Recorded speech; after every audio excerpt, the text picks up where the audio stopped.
Standard 8 Subject History. Lesson number 2 Europe and India Part 2. Industrial Revolution. Europe witnessed fundamental changes in the field of industries in the later half of the 18th century, that is called the Industrial Revolution.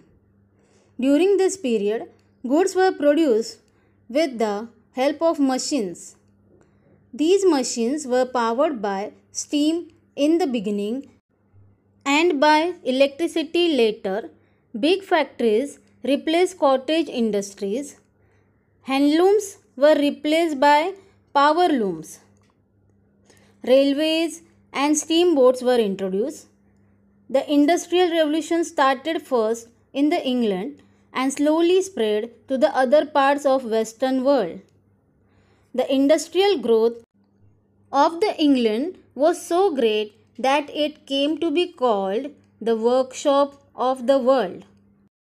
Rise of capitalism. The discovery of new sea routes led to the beginning of the era of new trade between Europe and Asia.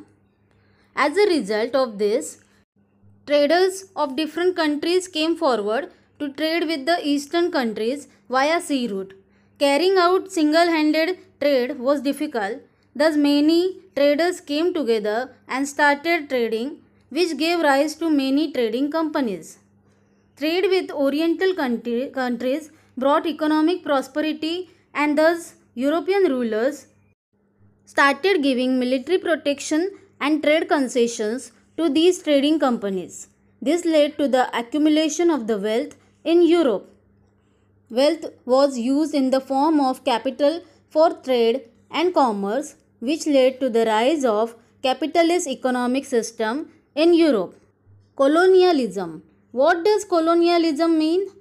Colonialism means a powerful country exploiting another country on the basis of economic and military strength.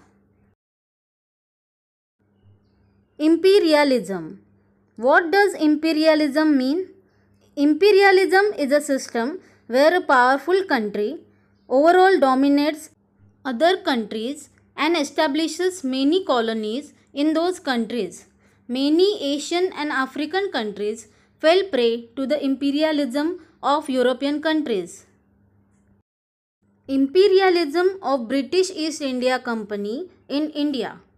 To acquire trade monopoly in India, there was a competition between the European countries. In 1600 AD, the Britishers established the East India Company. They took permissions from the Mughal Emperor Jahangir and established the first factory in Surat. The trade between India and England was carried by this factory. Struggle between English and French. There was a stiff competition among the European powers in the trade with India. This could be seen in certain political events in India.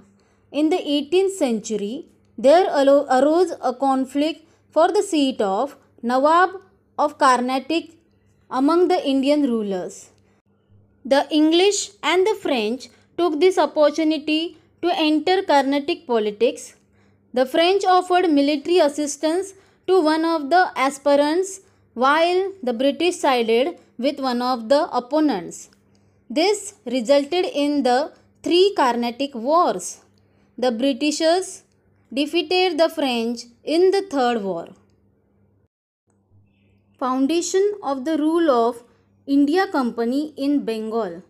When Bengal was ruled by Siraj ud-Dowla, the British and the French traders in Bengal began to misuse the trade concessions granted to them.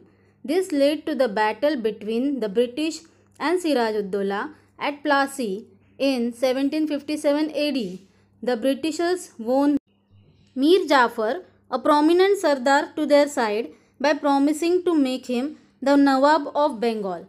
The Nawab's army, under the command of Mir Jafar, remained passive during the battle.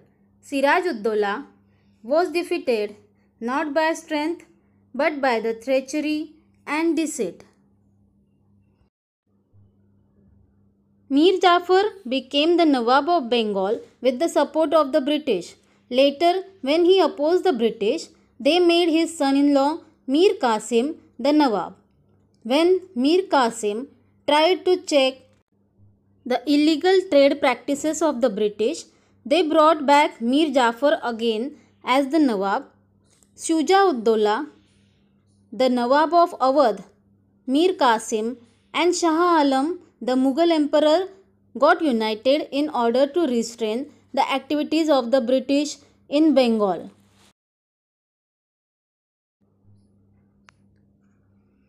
They fought the Battle of Buxar in Bihar in 1764 AD.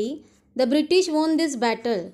After this battle, a treaty was signed at Allahabad.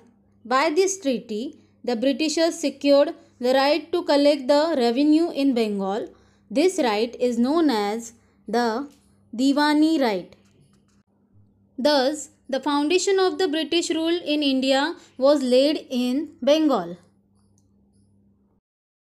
British Mysore struggle. The rulers of Mysore and the British fought 4 wars. After the death of Hyder Ali, his son Tipu Sultan fought vigorously against the British and fell fighting in the Battle of Srirangapatnam in 1799. Thus, the kingdom of Mysore came under the control of the Britishers. British control over Sindh. The British were afraid of Russian aggression on India via Afghanistan. Therefore, they decided to bring Afghanistan under their control. Roads leading to the Afghanistan pass through the province of Sindh in the northwest frontier. Realizing the strategic importance of Sindh, the British captured it in 1843. Fall of Sikh power. Ranjit Singh was the ruler of Punjab in the beginning of 19th century.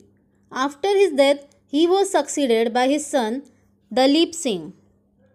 He was a minor. His mother, Queen Jindan, ruled the kingdom on his behalf. She could not control the Sardars. Taking an advantage of the situation, the British lured some of them to their side. After doing so, they created an impression that they would invade Punjab. The Sikhs did attack the British. The Sikhs were defeated in the First Anglo-Sikh War. The British retained Dalip Singh on the throne. Some freedom-loving Sikhs could not tolerate the growing British influence in Punjab. Mool Raj, the chief officer of Multan, rose against the Britishers. The Sikhs lost the second war also.